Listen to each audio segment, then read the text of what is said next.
안녕하십니까.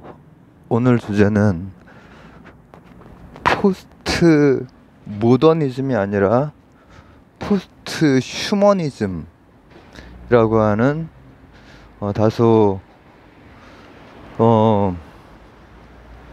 뭐라고 하면 좋을까, 익숙치 않고 또 뚜렷치 않은 포스트 모더니즘도 사실상 뭐 그렇죠.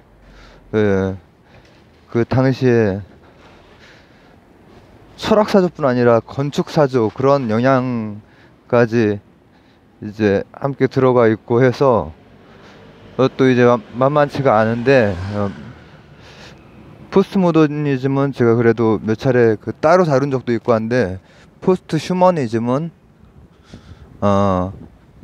거기에 해당되는 특징들에 대한 것은 부분 파편적으로는 여러 얘기를 남긴 적이 있지만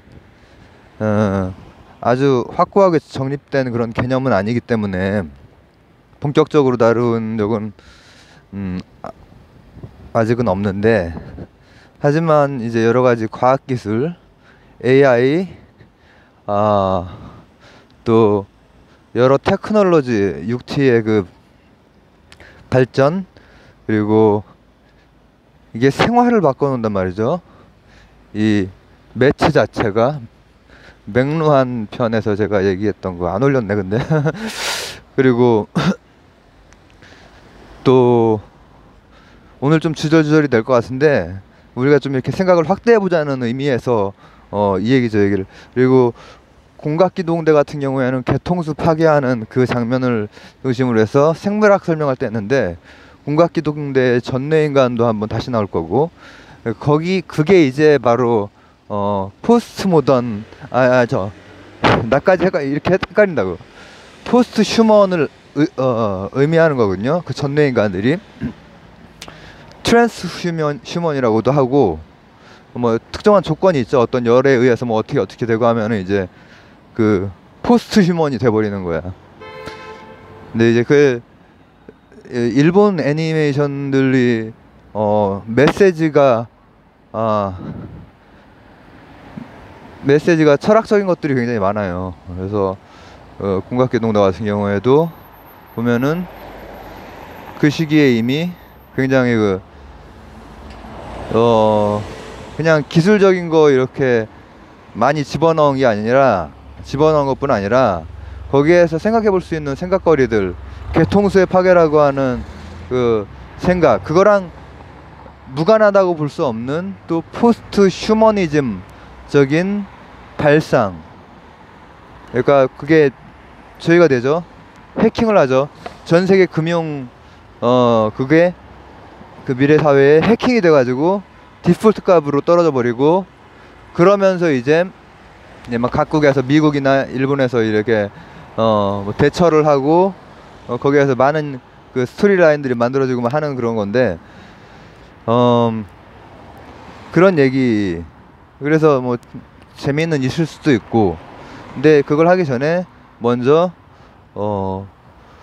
포스트 휴머니즘이 있기 위해서는 휴머니즘이 먼저 있어야 되고, 그 휴머니즘의 특징과 포스트 휴머니즘의 특징, 이거를 비교해 가면서 가면은 이제 뭐 가장 좀 분석적으로 갈 수는 있겠지만은 재미가 되게 없을 거기 때문에, 제가 저번 채널에 찍었다가 올리고 다운을 받았는지 안 받았는지 모르겠는데, 이진경 선생님, 제가 이제 젊은 시절에 소장파, 이제 중년의 그 연구자셨고, 지금 이제 한 60 되셨을래나? 아직 60은 안 되셨을 것 같고, 그 이진경 선생님 책을 제가 많이 봤거든요. 이진경 선생님 책도 평이 많이 갈리는데 저는 되게 재미있게 봤고, 또 도움도 되게 많이 받았어요. 도움도 많이 받았고, 그리고 이제 그때 당시에 그럼에도 불구하고 조금 이렇게 뭐 좀 아쉬운 부분도 얘기를 했었죠. 이게 이제 대륙 쪽의 그 생각들이 주로 포스트 휴머니즘적인 생각들이 많은데, 그런 것들을 연구하신 분이에요. 대륙 쪽의 생각을 많이 연구하시는 분이기 때문에, 이제 제가 젊었을 때 들레즈나 푸코에 대해서 이렇게 그걸 가지고 그거에 대한 그 담론으로 우리 사회에 대해서도 이렇게 한번 생각을 펼쳐보시기도 했고, 근데 그런 데에서 이제 뭐라고 하면 좋을까? 그 의도라든지 그 어떤 의미 이런 것들은 제가 이제 또 충분히 공감을 하면서도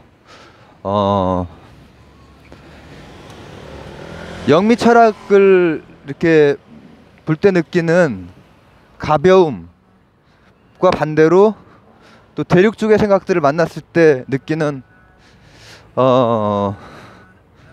이렇게 말하면 좀 그렇지만은 조금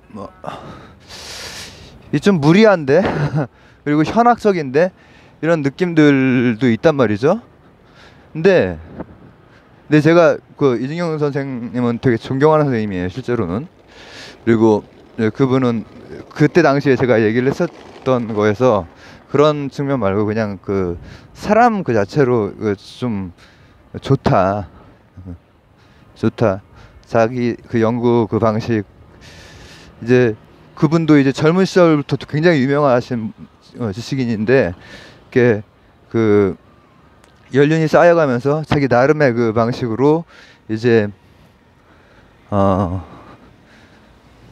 작은 사회운동, 삶 속에 생활 양식으로서 이런 것들을 추구를 하시는 분이시기 때문에 제가 아주 좋아하는 분이고 한데, 근데 그렇다면은 결국은 우리가 현대에 유럽의 그 포스트 휴머니즘이라고 묶어볼 수 있는 생각들, 이것들은 그럼 어떤 것들이 있느냐?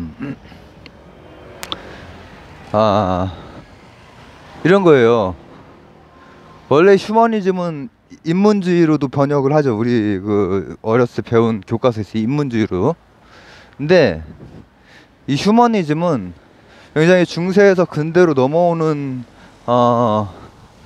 그런 뭐랄까 분기점, 그런 느낌이 있죠. 근데 그것만 있는 것이 아니라 실제로는 또 굉장히 중세적인 것을 같이 담아오는 것도 있거든요. 그 휴머니즘이라고 하는 것에. 왜냐하면 그게 바로 내추럴리즘이에요. 내추럴리즘은 자연과 인간의 분리를 전제를 하는, 내추럴리즘 하면 자연주의, 우리나라 말로 번역해서 좀 그거랑 완전 다르다고 했죠. 오히려 자연과의 뭔가 소통이라든지 뭐 이런 것들은, 상호작용이라든지 뭐 이런 것들은 슈퍼내추럴리즘에서 그런 함의가 더 들어가 있고, 내추럴리즘 하면은 자연주의, 분리, 자연도 분리되고 세상에 다른 주체적 이성을 가진 이 휴먼과 분리가 되는 거죠. 그게 기본이에요, 일단. 그렇기 때문에 그게 이제 사실은 서구 전통에서 고대에서 중세를 거치면서 기독교의 그 중세 철학, 즉 신학도 인간이 그래도 신 다음으로 그 위치에 있었고 자연을 지배하라 라고 했던 창세기의 말처럼 그것이 휴머니즘의 그 본질 중에 하나가 그 분리란 말이죠. 왜? 이성을 가지고 있으니까. 똑똑하단 말이죠. 인간이 다른 동물보다는 똑똑하단 말이죠.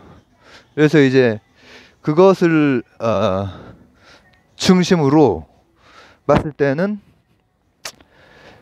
이 휴머니즘이라고 하는 것도 근데 팍 그냥 나온 게 아니고, 포스트 휴머니즘도 어떻게 보면 마찬가지야.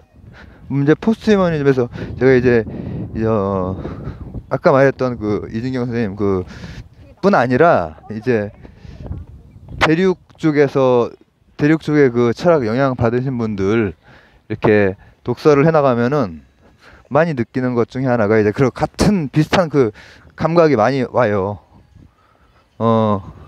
영미권 쪽은 영미권대로 그 어떤 갑자기 뚝 떨어지는 1, 2, 3, 4, 5로 선택하라는 그게 나오고, 또 대륙 쪽은 또 대륙 쪽대로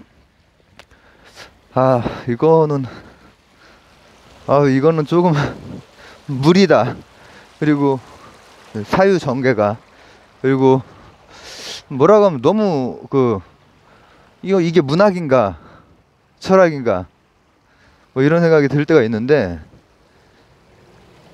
기계와의 관계, 다른 생명뿐 아니라 또 환경과의 관계, 정말 전체적으로 봤을 때 이런 거에 대해서도 사유했던 게 이제 대륙의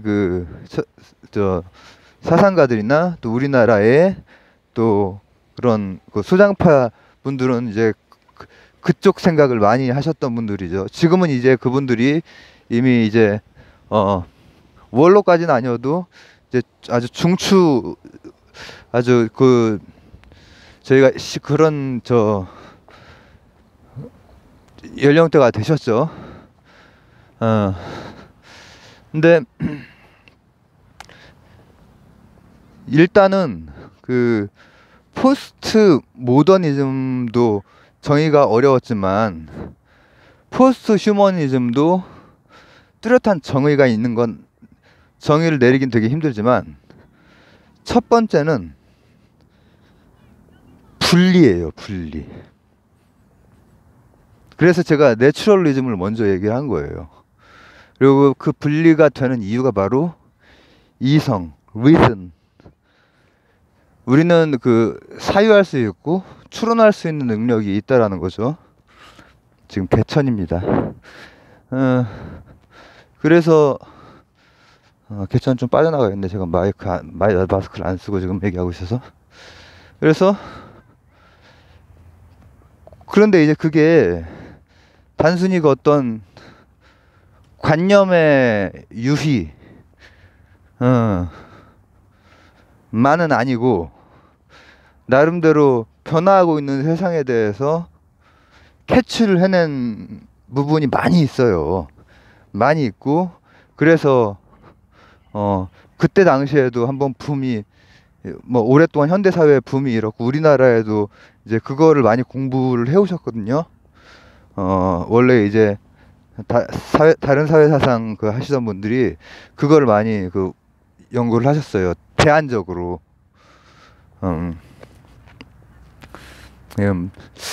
깊이 얘기하기가 좀 그렇네. 어쨌든 원래는 이제 막시즘 쪽에 가깝다기보다는 그쪽 영향이 절대적이었죠, 사실. 지금의 586 분들이 뭐 빠져들었건 아니면은 좀 거리를 두고 봤건 절대적이었다가, 그게 안 된다라고 하는 게 8, 90년대에 나오면서 오히려 대륙 쪽에 이제 또 다른 생각들을 한번 살펴보는 거예요. 거기서 대안을 찾으려고. 근데 그때 보는 것이 포스트 휴먼, 사람은 그렇게 이성적이지가 않아, 사실. 마르크스가 생각하는 그 사람처럼 그렇게 이상적이면은 얼마나 좋겠어. 그리고 또 칸트나 헤겔 이런 사람들이 생각해내는 것처럼 이성이 딱 있어서 이성대로 행동하고 이성에 의해서 뭔가 딱딱 진행되면은 세상이 그냥 톱니바퀴 제각제각 제대로 돌아가듯이 오차 없이 잘 돌아갈 텐데, 실제로는 여기저기 삐그덕삐그덕 여기저기 어두운 구석들이 있고 그렇단 말이죠. 게다가 현대사회에 이미 이제 그런 한 반세기 전부터 해서 엄청난 급변의 풍랑이 막 몰려들고 있는 세상이기 때문에, 제가 뭐 그런 붐이 일고 나서 이미 한 20년 정도가 지난 지금에 다시 한번 그 생각을 여기 나눠보는 거죠. 뭐냐면은 인간이 분리되어 있고 분리된 이유가 이성이다. 이 기본적인 휴머니즘이에요. 그래서 이 휴먼을 중심으로 해서 휴머니즘을, 휴머니티, 우리 앙 선생님이, 앙드레 김 선생님, 휴머니티, 휴머니티를 가지고 이런 것들은 다 조절을 한단 말이죠. 자연도 그렇고 아니면은 자연조차 안 되는 기계들 같은 것도 다 조절을 한단 말이죠. 그러나 이제 맥루한 선생이라든지에 의하면은 이거 자체가 메시지를 담고 있다라고 하는 파격적인 주장을 하죠. 근데 그 편은 나중에 올려서 여기다 링크를 올리겠습니다. 근데 잘 생각을 해보면은, 자, 이성, 분리, 이성적이고 주체적이고, 주체적이라는 건 자율적인 거거든요. 이거는 제가 한 두세 편 다뤘던 자유의지와도 연관이 있어요.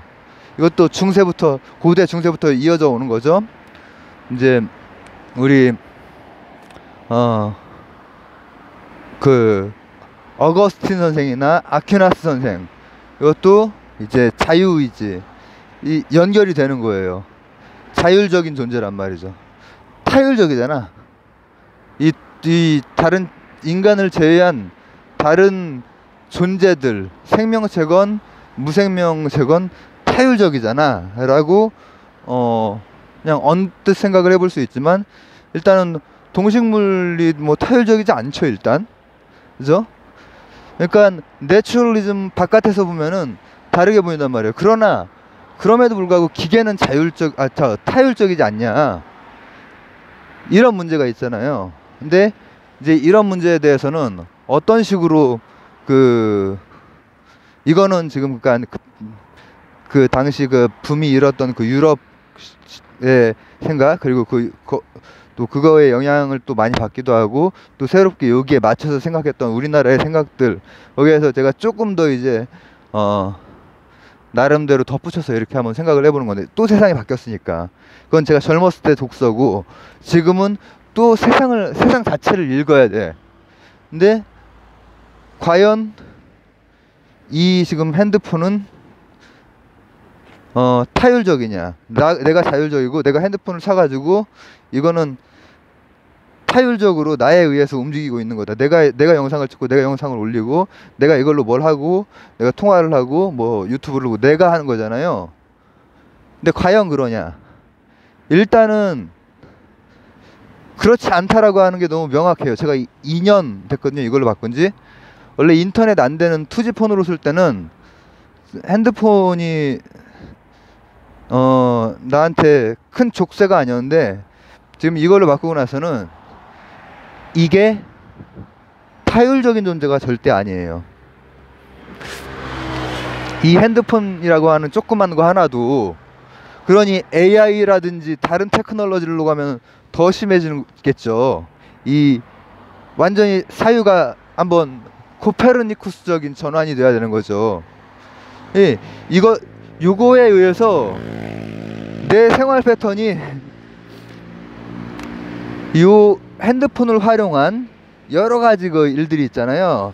여기에 이제 걸려있는 여러 가지 망들, 상호작용들, 요 안으로 나는 자율적이라고 생각하지만 사실은 내가 타율적이고 얘가 자율적으로 그걸 계속 양산해내고 있는 걸 수 있어. 무리하죠? 무리한데, 이제 하나 더 예를 들어볼게요. 자율주행차 얘기를 몇 편에 걸쳐서 했고, 그 중에서 자율주행차도 철학적인 또 숙고 같은 거 필요하다. 왜냐? 단계별로 사고의 책임을 다른 곳에 묻기 때문에, 뭐 0에서부터 5로 나누고 몇으로 나누고 간에 기본적으로는 운전자에게 묻는 단계가 있고, 그 다음에 제조사라든지 거기에 차를 관련된 쪽에 묻는 단계가 있는데, 자 보세요. 정말로 현대사회에 만약에 우리가 인간 중심에서 내추럴리즘을 극복해서 생명체, 진돗개라든지 다른 생명체, 식물조차도 자율성을 가지고 있다. 그냥 단순히 이용할 수 있는 이런, 뭐라고 하면 좋을까, 자원이거나 혹은 우리와 독립적으로 이성에 의해서 독립된 자율성이 없는, 이렇게 됐을 경우에 또 이 전 지구적인 어떤 환경 문제라든지 이런 것들과도 맞부닥치게 되잖아요. 근데 그래도 어쨌든 간에 내추럴리즘을 극복해서 자연과 공존해야 된다. 여기까지 왔다고 쳐도 기계는 그게 아니지 않느냐. 단순히 그냥 디지털적으로 하는 건데. 근데 그게 아니고 자율주행차는 자율로 운전을 하잖아요. 자율이라는 단어가 들어가죠. 근데 그 단어가 중요한 게 아니라 지금 우리가 이걸 보고 있죠. 이 영상을 보면은 이 영상 옆에 뭐가 떠요. 근데 그건 알고리즘에 의한 거예요. 구글이라고 하는 곳의 알고리즘. 그 알고리즘은 내가 이제 보통 이렇게 가는 것에 대한 빅데이터들, 이제 이것들이 클라우드에서 알고리즘에 의해서 처리가 된 다음에 그 처리에 의해서 자율적으로 추천을 해주는 거죠. 알고리즘은, 그러니까 알고리즘이 타율적인 거냐 자율적인 거냐라고 하는 것을 한번 생각을 해보세요. 알고리즘 사람이 만든 거잖아. 사람이 만든 건 타율적인 거지. 이렇게 생각을 해볼 수도 있겠죠. 근데 반대로 이렇게 생각을 해볼 수 있어요. 예전이 아니라 그지, 예전이죠. 굉장히 오래전부터 나왔던 만화 중에 고르곤가? 일본의 그 만화 중에 이 청부 암살을 하는 그 만화가 있어요. 그 이제 어떤 청부를 받으면은 딱 암살을 하는 거야. 아주 딱 선이 딱 각진선에 그 어? 살벌한 뭐 또 멋있기도 하고 그런 이제 만화 캐릭터니까. 근데 그 사람의 특징이 뭐냐면은 그 사람은 입력 값이 들어오면은 여기에서 알고리즘을 통해서 최적화된 살해를 하는 거예요. 청부 살인을 하는 거예요. 근데 중요한 건 뭐냐면은 일단은 이 사람이 한번 딱 그렇게 입력이 되면은 그 알고리즘이 작동하기 시작하면은 그건 자율적으로 작동하기 때문에 그걸 멈추질 못해요. 그래서 야 아니야 죽이지 마 이렇게 해도 처음 나온 거에 의한 알고리즘으로 죽이는 거예요. 이게 바로 알고리즘이라고 하는 것도 어떤 면에서는 자율적으로 쭉쭉 나아가고 있는 거예요. 딥러닝이라는 것도 어떤 면에서는 자율성을 인정할 수 있다라는 거예요. 그렇게도 생각해 볼 수 있다라는 거예요. 물론 제가 이제 막 그 앨런 튜링이라든지 아니면은 뭐 그 힐베르트 괴델 그 얘기할 때 메타 결정은 수학적으로 일단 안 된다라고 하는 것, 이 얘기를 제가 한 바가 있지만은 기본적으로 사람이 다 내가 자율적으로 모든 나머지 인간을 제외한 이성이 없는 존재들, 생명체들, 무생명, AI, 자율주행차, 이것에 대해서 자율권을 갖는다. 얘네들은 다 타율적이다. 이렇게만 생각했던 게 균열이 생기고 붕괴가 되는 거죠. 그래서 제가 지금 그 책 제목이 잘 생각이 안 나는데 이진경 선생 책 중에서 이게 우리나라 상황에 대해서 막 그 분석해서 이렇게 쓴 칼럼들을 모아서 낸 책이었는데 그 재밌게 저는 재밌게 봤거든요. 근데 거기에 보면은 인간과 기계 요 사이를 허무는 작업을 막 하세요. 여러 가지 정치적인 어떤 그 우리나라 상황의 그 예들을 가지고 해석 평론, 정치 평론을 그렇게 하면서도 그 작업을 하시는 거예요. 철학적인 작업을. 근데 그때는 조금 좀 뭐라고 하면 좋을까, 바로 수긍이 안 되는 그런 면들도 많이 있었지만은 생각을 해보면은 우리가 자율적이라고 느끼고 생각을 하고 또 그래야 한다고 믿고 있지만은 실제로는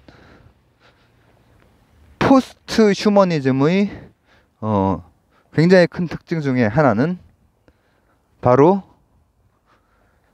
내가 가지고 있는 게 자율성이냐, 이성에 의해서 분리된 자율성, 이성 분리 자율, 나머지 것들을 살펴보는 거지.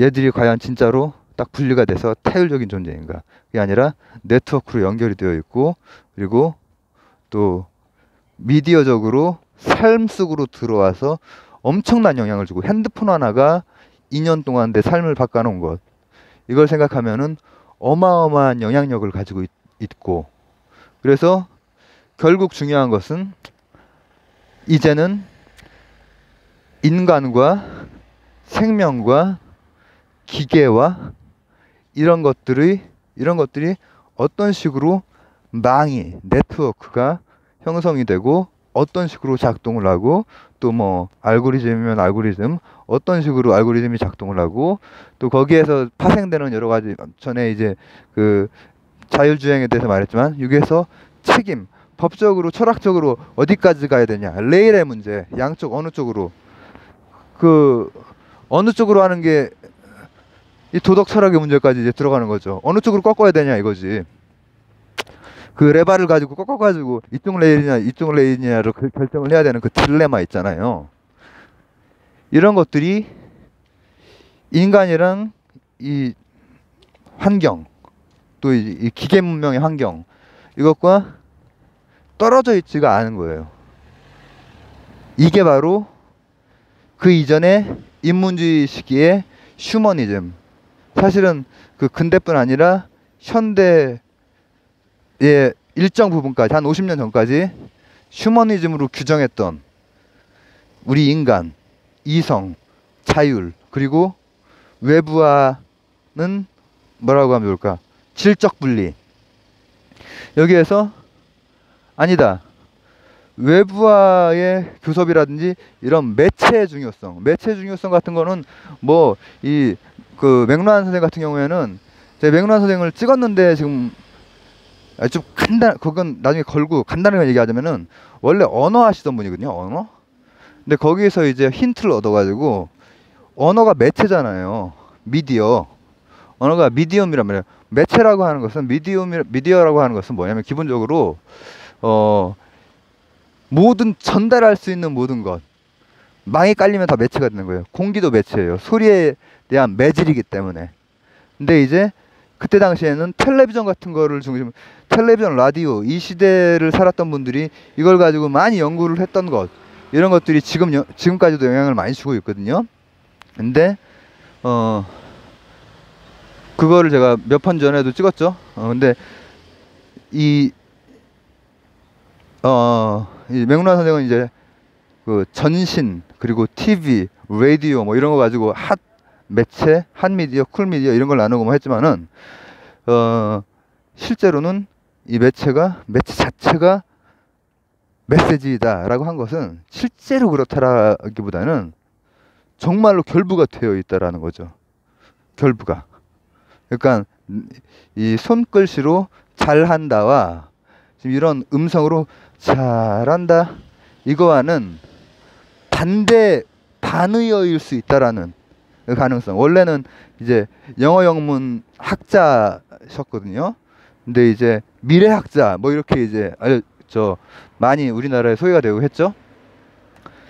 근데 그걸 넘어서서 현대사회의 기계나 AI는 더욱더 발전을 하고 있고, 그러한 측면에서 볼 때는 생활의 양식 자체가 내가 자율적이고, 이 바깥의 것이 타율적이고, 내가 내 자율성에 의해서, 이성에 의해서 분리된 상태에서 활용한다가 아니라, 실제로는 거의 푸코식의 아주 미세 권력으로서 작동을 하는 자율성을 가진 놈들일 수 있다라는 거예요. 그런 유럽 철학이 너무 이 관념의 유의 같아가지고 그런 느낌도 많이 또 있지만은, 영국의 경험론이라든지 또 미국의 그 도구주의, 프래그매티즘 같은 거를 제가 재평가하는 것처럼, 대륙적인 그 생각에서 포스트 휴머니즘도 굉장히 의의가 있다라는 거죠. 그리고 이제 막 그런 그 생각을 철학으로 표현할 수도 있지만, 애니메이션으로, 궁각기동대 같은 경우에는 애니메이션으로 그 부분을 표현을 한 거예요. 포착을 한 거예요. 사람과 기계의 관계. 거기에 이제 여러 드라마들을 넣고 과장을 하고 뭐 이렇게 하긴 했지만은 실제로는 깊은 통치 탄력이 있는 거죠. 그리고 공존의 관계, 그리고 뭐라고 하면 좋을까? 하나의 통으로서 이 네트워크와 상호작용과 이런 통으로서 어떻게 방향을 잡고 가야 되느냐, 뭐 이런 것까지 갈 수 있죠. 물론 여기서 조금 더 가면은 이제 전에 말했던 튜닝의 세 번째 증명, 메타 결정을 할 수 있느냐, 헐팅 문제, 여기까지 가려면 너무 어려우니까 그런 건 나중에 좀 더, 그건 찍어놓은 게 있으니까, 그건 컴퓨터라고 하는 거에 찍어놓은 게 있으니까는 나중에 올리고 또 추가로 좀 더 얘기를 하도록 하고, 오늘은 기본적으로는 포스트 휴머니즘을 어떤 식으로 정의할 수 있느냐에 대해서 여러 가지 그 사례들 가지고 제가 한번 얘기를 줄줄줄 풀어봤고, 요약하자면은 사람은 내추럴리즘에 의하면 사람 이외의 것들과 분리가 되어 있어. 왜? 이성이 있기 때문에. 그리고 이성이 있다라는 것은 자율적인 판단이, 자유의지에 의한 판단이 가능하다는 거야. 그러나 제가 핸드폰을 사고 나서 전혀 그런 존재가 아니라는 걸 더욱 실감하게 됐어요. 원래부터 그런 존재는 아니야. 니체 말대로 뭐 좀 찍고 있어. 니체 말대로 나라고 하는 그 존재가 단 하나의 이성 하나, 니체가 이성을 망치로 깨버렸죠. 이성 하나 가지고 딱 이성적인 말만 할 것 같은데, 지나가던 꼬마가 물어보던 거에도 말을 하고, 지금 빨리 집에 가서 화장실도 가야 되고, 그리고 뭐를 먹을까 이런 생각도 하고, 그리고 이 내 다리는 자율주행보다 훨씬 더 딥러닝이 돼서 거의 무의식 수준으로 이 피질에서부터 변형계, 간내손에 척수 이렇게 쭉 내려와서 무의식적으로 움직이고 있는, 이게 인간이라는 거지. 포스트 휴머니즘적인 그 발상은, 그래서 인간이 이성, 자유의지, 독립, 이게 아니라, 이게 내추럴리즘이라면 그러니까 트랜스 휴먼, 이제는 요 전체 다른 자연뿐 아니라 환경, 기계, AI, 테크놀로지와 내가 거기에 사실 끌려가기도 하고, 이렇게 상호작용을 하고 있는 그런 존재라는 거죠. 이렇게 간단히 요약을 하고, 심화된 내용은 뭐 나중에 좀 더 하도록 하죠. 감사합니다.